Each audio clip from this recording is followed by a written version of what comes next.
परंतु सुरुवात करत असताना मला एक प्रश्न पडतो किंवा प्रश्न विचारावा वाटतो की शिक्षक म्हणजे नक्की काय, किंवा शिक्षक म्हणून आपलं काम नक्की काय.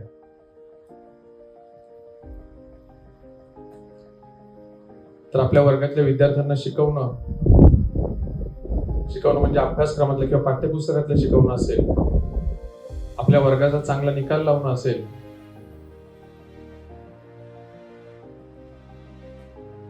एवढ्याच गोष्टी किंवा एवढंच काम एक शिक्षक म्हणून आपण करतो का, तर मला खात्री आहे नक्कीच नाही. मला असं वाटतं शिक्षक हे एकमेव प्रोफेशन असं असावं की आपलं प्रोफेशन हे आजचं नाही तर उद्याचा भविष्याचा विचार करतंय आणि या भारताचा पुढचा अध्याय घडवण्याची खूप मोठी जबाबदारी एक शिक्षक पार पाडत असतो.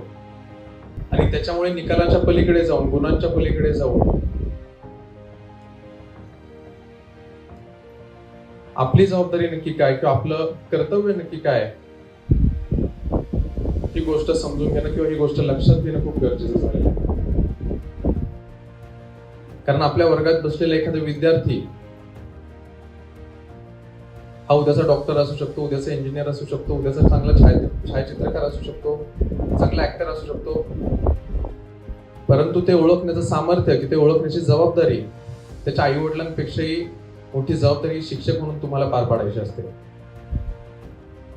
तुमचं एखादं वाक्य त्यांच्या कानावर चांगलं पडलं, तुमचा एखादा शब्द त्याच्या कानावर पडला, तर तो आत्मविश्वास त्याला फक्त तेवढ्या वर्षापुरता नाही तर आयुष्यभरासाठी त्याच्या मागे तो आत्मविश्वास असतो.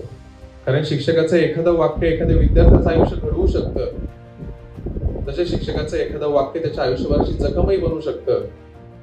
ही खूप मोठी गोष्ट आपण लक्षात घेतली पाहिजे.